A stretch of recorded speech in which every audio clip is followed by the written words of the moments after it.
ഓം ശ്രീ ഗുരുഭ്യോ നമഃ. ഓം ശ്രീ സരസ്വത്യൈ നമഃ. ഓം അവിഘ്നമസ്തു. ഓം ഗം ഗണപതയേ നമഃ.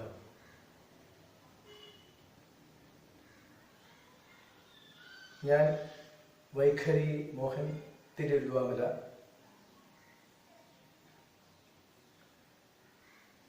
കർണാടക സംഗീതം പഠനം ഒന്നാം ഭാഗം.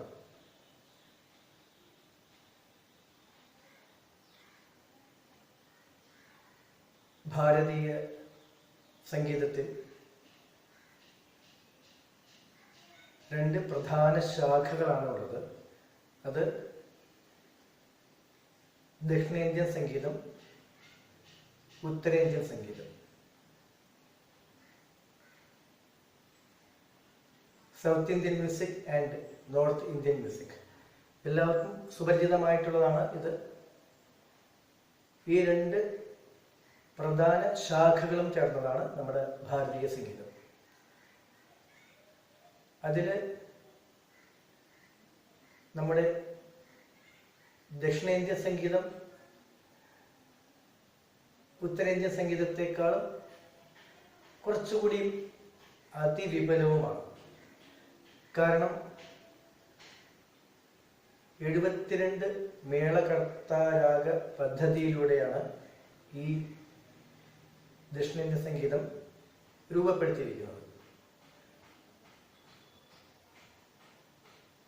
അതുപോലെ തന്നെ ഉത്തരേന്ത്യൻ സംഗീതം 10 ധാട്ടുകൾ, അതും രാഗങ്ങൾ തന്നെയാണ്, അതിൻ്റെ അടിസ്ഥാനത്തിലാണ് രൂപപ്പെടുത്തിയിരിക്കുന്നത്. അപ്പോൾ തന്നെ നമുക്ക് മനസ്സിലാവും 72 മേളകർത്താ രാഗങ്ങൾ നമ്മുടെ ദക്ഷിണേന്ത്യൻ സംഗീതത്തിലും 10 ധാട്ടുകൾ, അതും മേളകർത്താ രാഗങ്ങൾ തന്നെയാണ് ഉത്തരേന്ത്യൻ സംഗീതത്തിലുമുണ്ട്. അതുകൊണ്ട് ഉത്തരേന്ത്യൻ സംഗീതത്തിനേക്കാളും കുറച്ചുകൂടി വൈപുല്യം, ആഴം ദക്ഷിണേന്ത്യൻ സംഗീതത്തിനുണ്ടെന്ന് നമുക്ക് വേണമെങ്കിൽ പറയാം. ഒരു പ്രാഥമികമായ അറിവ് പഠിക്കുന്നവർക്കും ശ്രോതാക്കൾക്കും ഒക്കെ കിട്ടാൻ വേണ്ടിയാണ് ഇതെല്ലാം പറഞ്ഞു വരുന്നത്. നമ്മുടെ ദക്ഷിണേന്ത്യൻ സംഗീതം തന്നെ എടുക്കാം.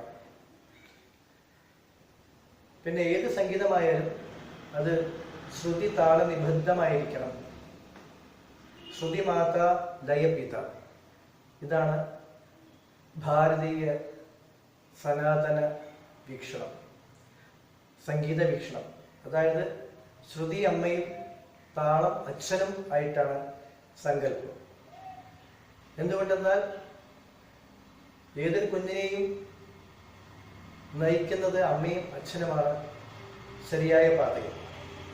അതുപോലെ സംഗീതത്തെ നയിക്കുന്നത് ശ്രുതിയായ അമ്മയും താളമായ അച്ഛനുമാണെന്നാണ് വിശ്വസിക്കുന്നത്, സങ്കല്പിക്കുന്നത്. മാത്രമല്ല, ഈ സങ്കല്പം വിദ്യാർത്ഥികളിൽ രൂഢമൂലമാക്കാൻ വേണ്ടി കൂടിയാണ് ഈ ഒരു ആപ്തവാക്യം ഉള്ളത് എന്ന് പോലും തോന്നിയിട്ടുണ്ട്. അപ്പോൾ ശ്രുതി താള നിബദ്ധമായ സംഗീതം എന്ന് പറയുമ്പോൾ ശ്രുതി എന്താണ്, താളം എന്താണ് എന്ന് ആദ്യം നമ്മൾ അറിയേണ്ടിയിരിക്കും. ശ്രുതി എന്ന് പറഞ്ഞാൽ നമ്മുടെ നാദത്തിന്, നമ്മുടെ കണ്ഠത്തിൽ നിന്നും ഉയരുന്ന നാദത്തിന്, അതുപോലെ സംഗീത ഉപകരണത്തിൽ നിന്നും ഉയരുന്ന നാദത്തിന് അളക്കാനുള്ള ഒരു ഉപാധിയാണ് ശ്രുതി. അതെങ്ങനെ അളക്കും? അതിൽ ഒരുപാട് തിയറി ഉണ്ട്, അതിപ്പോൾ പറയുന്നില്ല. അപ്പോൾ നമ്മുടെ കണ്ഠത്തിൽ നിന്നും ഉയരുന്ന നാദത്തിനെ അളന്ന് ഒരു പ്രത്യേക അളവിൽ തിട്ടപ്പെടുത്തി ആ അളവിൻ്റെ അടിസ്ഥാനത്തിലാണ് ഒരു കുട്ടി സംഗീതാഭ്യാസനം വ്യക്തമായി തുടങ്ങുന്നത്. അതാണ് ശ്രുതി. അപ്പൊ ശ്രുതിയിലൂടെ സഞ്ചരിക്കുമ്പോൾ ആ നാദസ്വരൂപത്തിന് പൂർണ്ണത കൈവരും. ശബ്ദം, നാദം, ഇത് രണ്ടും വ്യത്യസ്തമാണ്. ശബ്ദം എന്ന് പറഞ്ഞാൽ നാദത്തിന്റെ സംസ്കരിക്കാത്ത രൂപമാണ്. നാദം എന്ന് പറഞ്ഞാൽ ശബ്ദത്തെ സംസ്കരിച്ചെടുക്കുന്ന രൂപമാണ് നാദം. മനോജ്ഞമായ ശബ്ദം എന്ന് വേണമെങ്കിൽ പറയാം. അതിനേക്കാളും വലുത് നാദം മാത്രമാണ്.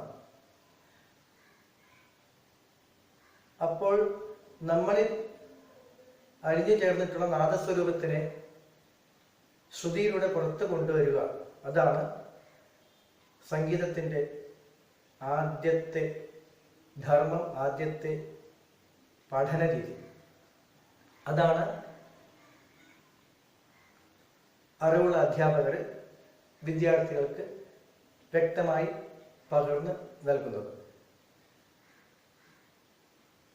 അപ്പോൾ ശ്രുതി എന്ന് പറഞ്ഞാൽ അത് പ്രധാനമായിട്ടും 12 ശ്രുതികളാണ് നമ്മുടെ സംഗീതത്തിലുള്ളത്. അത് ഉത്തരേന്ത്യൻ സംഗീതത്തിലായാലും ദക്ഷിണേന്ത്യൻ സംഗീതത്തിലായാലും ഭാരതീയ സംഗീതത്തിൽ 12 പ്രധാനപ്പെട്ട ശ്രുതികളാണുള്ളത്. അതെന്താണെന്ന് പറയാം. അതിനു മുമ്പായിട്ട് ശ്രുതി സ്വരങ്ങൾ, അതാണ് ആദ്യമായിട്ട് നമ്മൾ കുട്ടികൾക്ക് പറഞ്ഞു കൊടുക്കുന്നത്. എന്താണ് ശ്രുതി സ്വരങ്ങൾ? സ, പ, സ. സാധാരണയായി ശ്രുതി ചേർക്കുമ്പോൾ ഇങ്ങനെ ഈ അക്ഷരങ്ങൾ നീട്ടിപ്പാടുന്നത് ഏവരും ശ്രദ്ധിച്ചു കാണും. എന്താണ് സ, എന്താണ് പ? സ എന്ന് പറഞ്ഞാൽ ഒരു സംഗീത വിദ്യാർത്ഥി ആദ്യമായി ഉച്ചരിക്കുന്ന അല്ലെങ്കിൽ സ്വരൂപമായി പഠിക്കുന്ന സ്വരമാണ് സ. അതിനെ ഷഡ്ജം എന്ന് പറയും. സംഗീത ഭാഷയിൽ അതിൻ്റെ നാമധേയം ഷഡ്ജം എന്നാകുന്നു. പ എന്നുള്ളതിൻ്റെ നാമധേയം പഞ്ചമം എന്നാകുന്നു. ഇത് രണ്ടും സ്വരങ്ങളാകുന്നു. ഷഡ്ജ പഞ്ചമ സ്വരങ്ങളാണ് ആദ്യമായി നമ്മൾ ശ്രുതി ചേർത്ത് പാടുന്നത്. ശ്രുതി എന്ന് പറഞ്ഞാൽ ഹാർമോണിയം, തമ്പുരു, ഇതിൽ നിന്നുമാണ് ശ്രുതി സാധാരണയായിട്ട് പഴയ കാല രീതി മുതൽ പുറപ്പെടുവിച്ചു വരുന്നത്. തമ്പുരു ശ്രുതി, തമ്പുരു ശ്രുതി മീട്ടി പാടുക, അല്ലെങ്കിൽ ഹാർമോണിയത്തിൽ ശ്രുതി മീട്ടി പാടുക, ഇതാണ് നമ്മുടെ പൊതുവായുള്ള രീതി. ഇപ്പോൾ കാലഘട്ടം വളർന്നു വലുതായപ്പോൾ ഇതുപോലുള്ള ഇലക്ട്രോണിക് ഉപകരണങ്ങളും ശ്രുതി നൽകാനായി സ്ഥാനം പിടിച്ചിട്ടുണ്ട്. അതും ശ്രുതിയിൽ അഗ്രഗണ്യം തന്നെയാണ്. കാരണം ഹാർമോണിയം നമുക്ക് മീട്ടേണ്ടി വരും, തമ്പുരു നമുക്ക് മീട്ടേണ്ടി വരും. അതിൻ്റെ ബുദ്ധിമുട്ടുകളൊന്നുമില്ല. അപ്പോൾ ശ്രുതി പെട്ടി അല്ലെങ്കിൽ ശ്രുതി ബോക്സ് എന്നുള്ള രീതിയിൽ ഇലക്ട്രോണിക് ഡിവൈസ് ആയിട്ട് ഇപ്പോൾ വിപണിയിൽ കിട്ടുന്നതാണ് ഇത്തരം ശ്രുതി ബോക്സുകൾ. അപ്പോൾ ശ്രുതി ചേർക്കുന്നത് ഇപ്പോൾ ഞാൻ ആ ഉപകരണത്തിലൂടെയാണ്. ഇപ്പൊ ഈ ഷഡ്ജ പഞ്ചമ സ്വരങ്ങൾ എങ്ങനെയാണ് ശ്രുതി ചേർക്കുക എന്നുള്ളതാണ് ഇപ്പോൾ ഞാൻ കാണിക്കാൻ പോകുന്നത്.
ഇങ്ങനെയാണ് ശ്രുതി ചേർക്കുക.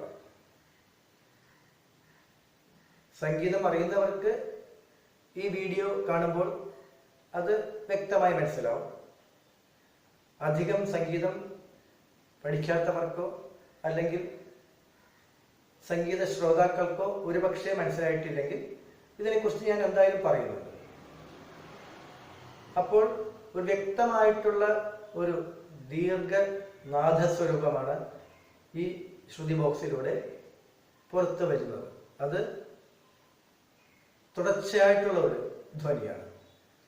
അത് നമ്മൾ പാട്ട് തുടങ്ങി പാടി അവസാനിക്കുന്നവരെ ആ ശ്രുതി അതേ നാദസ്വരൂപമായിട്ട് നിറഞ്ഞു നിൽക്കും.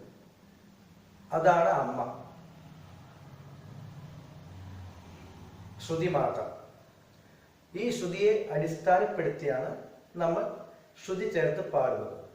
ഇപ്പോൾ പാടിയത് ശ്രുതിസ്വരങ്ങൾ എന്ന് പറയും. ഞാൻ പറഞ്ഞിരുന്നു ഷഡ്ജ പഞ്ചമ സ്വരങ്ങൾ. ഇതാണ് ശ്രുതി സ്വരങ്ങൾ. ഇതിന് കർണാടക സംഗീതത്തിന്റെ അല്ലെങ്കിൽ ഭാരതീയ സംഗീതത്തിന്റെ തന്നെ അടിസ്ഥാന സ്വരങ്ങളാണ്. അതുകൊണ്ട് ആധാരസ്വരങ്ങൾ എന്നും പറയുന്നു. ഇത് കൂടാതെ ഇതിന് വേറൊരു നാമധേയമുണ്ട്, അചല സ്വരങ്ങൾ എന്ന് പറയും. അചലം എന്ന് പറഞ്ഞാൽ ചലിക്കാത്തത്. ഇപ്പൊ സ്വരങ്ങൾക്ക് ചലനശേഷിയില്ല. ഇവിടെ ചലനം എന്ന് ഉദ്ദേശിക്കുന്നത് വൈബ്രേഷനാണ്. നോൺ വൈബ്രേറ്റഡ് സ്വരാസ്, അതായത് നമ്മൾ ഇത് പാടുമ്പോൾ സ്റ്റഡി ആയിട്ട് നേർരേഖയിലാണ് പാടുന്നത്. നേരത്തെ പാടിയപ്പോൾ ശ്രദ്ധിച്ചിരിക്കുമെന്ന് കരുതുന്നു. വീഡിയോ റിവൈൻഡ് ചെയ്ത് നോക്കിയാൽ അത് മനസ്സിലാവും. നേർരേഖയിലാണ് അത് പാടുന്നത്. അതുകൊണ്ട് അചലസ്വരങ്ങൾ എന്ന് പറയും. അതുകൊണ്ട് തന്നെ ഈ സ്വരങ്ങളെ പ്രകൃതി സ്വരങ്ങൾ എന്നും പറയും. പ്രകൃതി എന്ന് പറഞ്ഞാൽ നാച്ചുറൽ, അതിൽ യാതൊരു തരത്തിലുള്ള കലർപ്പുകളും ഇല്ലാത്തത്. സ്വരങ്ങൾ അന്യസ്വരങ്ങളുടെ സപ്പോർട്ടോടുകൂടി പാടുന്ന രീതിയാണ് ഗമക പ്രയോഗങ്ങൾ എന്ന് കർണാടക സംഗീതത്തിൽ പറയാറുണ്ട്. അത് പിന്നീട് പറയാം. അപ്പൊ ഭാരതീയ സംഗീതത്തിൽ ഗമകം ആണ് സംഗീതത്തിന്റെ പ്രധാനപ്പെട്ട നാഡി. ആ ഗമകത്തിലൂടെയാണ് സ്പഷ്ടമായിട്ടുള്ള സംഗീതം പുറത്തു വരുന്നത്. അപ്പൊ ഗമകം എന്ന് പറഞ്ഞാൽ ഒരു സ്വരം അന്യസ്വരത്തിന്റെ സപ്പോർട്ടോടുകൂടി പാടുന്നതാണ് ഗമകം. അപ്പോ ഈ ഷഡ്ജപഞ്ചമ സ്വരങ്ങൾ പാടുമ്പോൾ അതിൽ ഗമകമില്ല, നേർരേഖയിലാണ് പാടുന്നത്. അതുകൊണ്ടാണ് അതിനെ പ്രകൃതി സ്വരങ്ങൾ എന്ന് പറയുന്നത്. അതിൽ കലർപ്പില്ല. അതുകൂടാതെ ഈ സ്വരങ്ങളെ തന്നെ ത്രിസ്ഥാന സ്വരങ്ങൾ എന്നും പറയാറുണ്ട്. അതും ആ പാടിയത് വീഡിയോ ഒന്ന് റിവൈൻഡ് ചെയ്ത് കേട്ടാൽ മനസ്സിലാവും. 3 ശബ്ദങ്ങളിലായിട്ടാണ് പാടിയിരിക്കുന്നത്. സ പ സ. ആദ്യം താഴ്ന്ന ശബ്ദത്തിൽ, പിന്നെ അതിനേക്കാൾ കുറച്ച് ഉച്ചത്തിൽ, പിന്നെ അതിനേക്കാൾ കൂടിയ ഉച്ചത്തിൽ. അങ്ങനെ 3 തലത്തിൽ ആണ് പാടിയിരിക്കുന്നത്. 3 സ്ഥാനങ്ങളിലാണ് പാടിയിരിക്കുന്നത്. അതുകൊണ്ട് അതിനെ ത്രിസ്ഥാനം അല്ലെങ്കിൽ ത്രിസ്ഥാന സ്വരങ്ങൾ എന്ന് പറയും. അപ്പോൾ ഈ ഭാരതീയ സംഗീതത്തിന്റെ അടിസ്ഥാനപരമായ ആദ്യം പറഞ്ഞ നാമധേയമായ ശ്രുതിസ്വരങ്ങളെ തന്നെ പല പേരുകളിലായി നാം പറയാറുണ്ട്. ആദ്യം പറഞ്ഞത് ശ്രുതിസ്വരങ്ങൾ. ആ സ്വരങ്ങൾ വെച്ചാണ് നമ്മൾ ശ്രുതി ചേർക്കുന്നത്. പിന്നെ ആധാരസ്വരങ്ങൾ, കാരണം സംഗീതത്തിന്റെ അടിസ്ഥാനപരമായ തൂണുകളാണ്. അതുകൊണ്ടാണ് ആധാരസ്വരങ്ങൾ. അത് കഴിഞ്ഞ് അചലസ്വരങ്ങൾ, കാരണം നേർരേഖയിൽ പാടുന്നതുകൊണ്ട്. പ്രകൃതി സ്വരങ്ങൾ, അതും നേർരേഖയിൽ പാടുന്നത് കൊണ്ട്, ഗമക പ്രയോഗമില്ലാത്തത് കൊണ്ട്, അന്യസ്വരങ്ങളുടെ സപ്പോർട്ടോടുകൂടി പാടാത്തത് കൊണ്ട്. പിന്നെ ത്രിസ്ഥാന സ്വരങ്ങൾ എന്നും പറഞ്ഞു.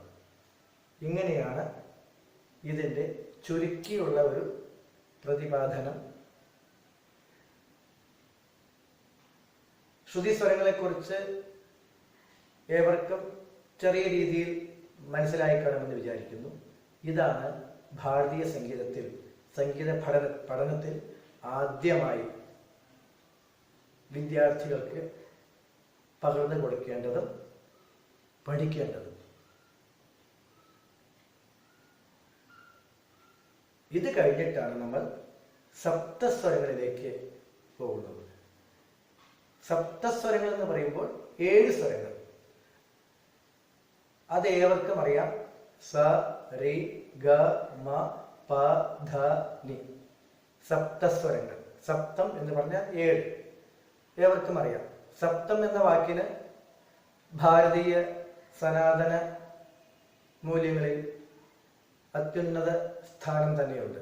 ആ ഒരു സംഖ്യയ്ക്ക് സപ്തഋഷികൾ, സപ്തധാതുക്കൾ, സപ്തവർണ്ണങ്ങൾ, സംഗീതത്തിൽ തന്നെ സപ്തസ്വരങ്ങൾ പോലെ സപ്തതാളങ്ങൾ. അങ്ങനെ സപ്തം എന്ന വാക്കിന് ഒരുപാട് ഉദാഹരണങ്ങൾ നമുക്ക് സപ്തം എന്ന വാക്കുകളിലൂടെ ഭാരതീയ സനാതന മൂല്യത്തിൽ വിശേഷണങ്ങളുണ്ട്. അതിൽ സപ്തസ്വരങ്ങൾ പ്രധാനമായിട്ടുള്ള 7 സ്വരങ്ങളാണ്. സ, രി, ഗ, മ, പ, ധ, നി. ഇത് അതിൻ്റെ പൂർണ്ണ നാമധേയമുണ്ട്. സംഗീത ശാസ്ത്ര ഗ്രന്ഥത്തിൽ പ്രതിപാദിച്ചിരിക്കുന്നത് ആ നാമധേയത്തിലാണ്. ഷഡ്ജം, ഋഷഭം, ഗാന്ധാരം, മധ്യമം, പഞ്ചമം, ധൈവതം, നിഷാദം. ഇതാണ് സപ്തസ്വരങ്ങളുടെ പൂർണ്ണ നാമധേയങ്ങൾ. ഈ സപ്തസ്വരങ്ങളെ പല ജീവികളുടെ ശബ്ദവുമായി ഉപമിച്ചിട്ടുമുണ്ട്. അതിൻ്റെ യാഥാർത്ഥ്യത്തിലേക്ക് പോകുമ്പോൾ അങ്ങനെ അത് മനസ്സിലാക്കാൻ പാടില്ല. സ എന്ന് പറയുമ്പോൾ ഷഡ്ജം, മയിൽ, ഋഷഭം, കാള, ഋഷഭം, അതാണ്. ഗാന്ധാരം, ആട്, മധ്യമം, ക്രൗഞ്ചം, പഞ്ചമം, കുയിൽ, ധൈവതം, കുതിര, നിഷാദം, ആന. ഈ ജീവികളുമായിട്ടാണ് ഈ നാദസ്വരൂപങ്ങളെ, സപ്ത നാദസ്വരൂപങ്ങളെ ഉപമിച്ചിരിക്കുന്നത്. സ്വാഭാവികമായും ഈ സപ്തസ്വരങ്ങളുടെ നാദമാണോ ഈ ജീവികൾക്കുള്ളത് എന്ന് ചോദിച്ചാൽ അത് നമ്മൾ പരിശോധിക്കേണ്ടിയിരിക്കുന്നു. അതിൻ്റെ അർത്ഥതലങ്ങളിലേക്ക് ഞാൻ പോകുന്നില്ല. തൽക്കാലം മനസ്സിലാക്കാൻ വേണ്ടിയാണ് ഇത് പറഞ്ഞത്.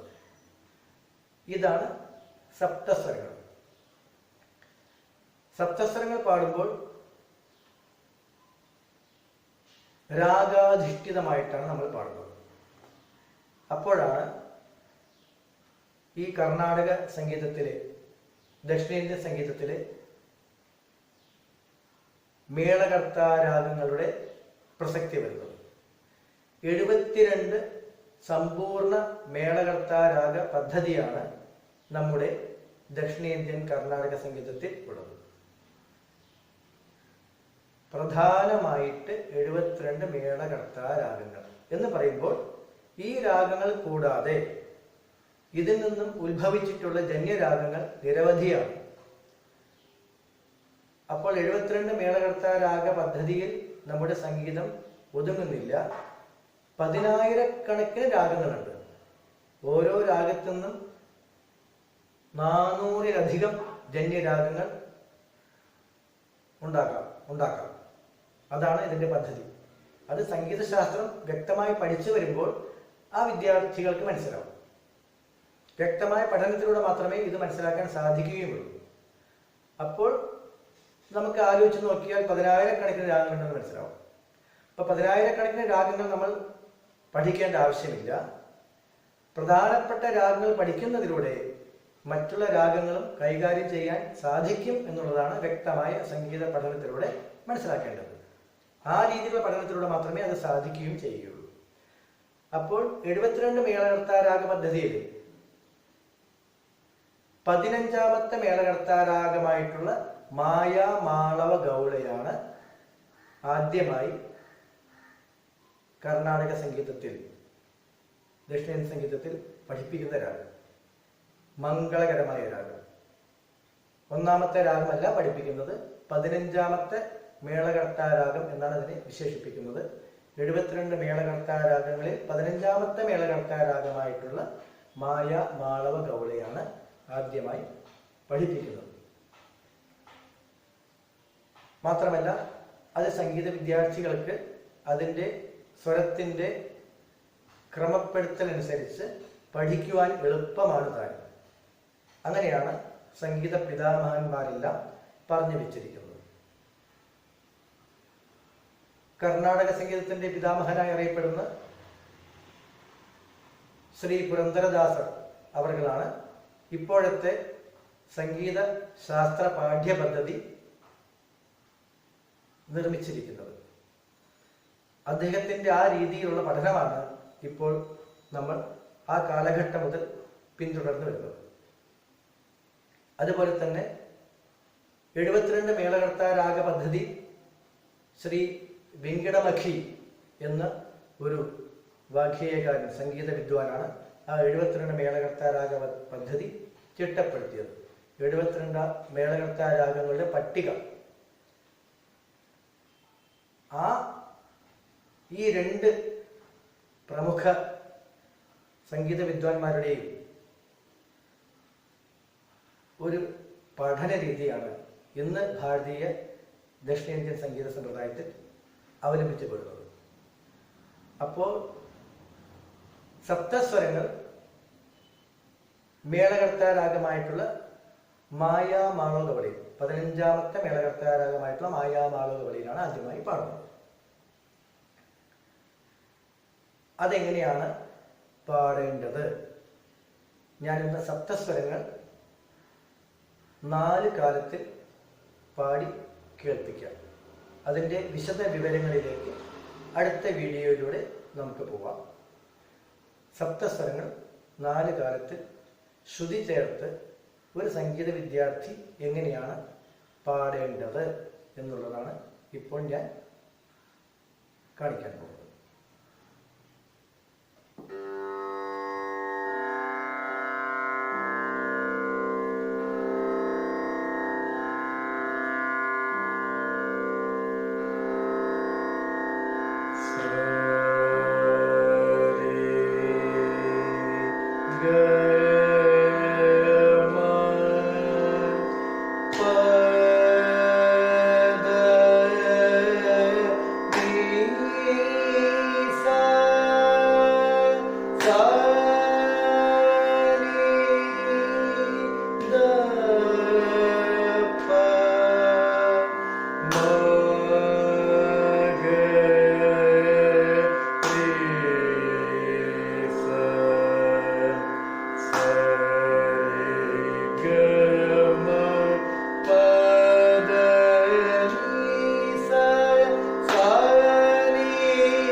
ഇതാണ് സപ്തസ്വരങ്ങൾ പാടേണ്ട രീതി.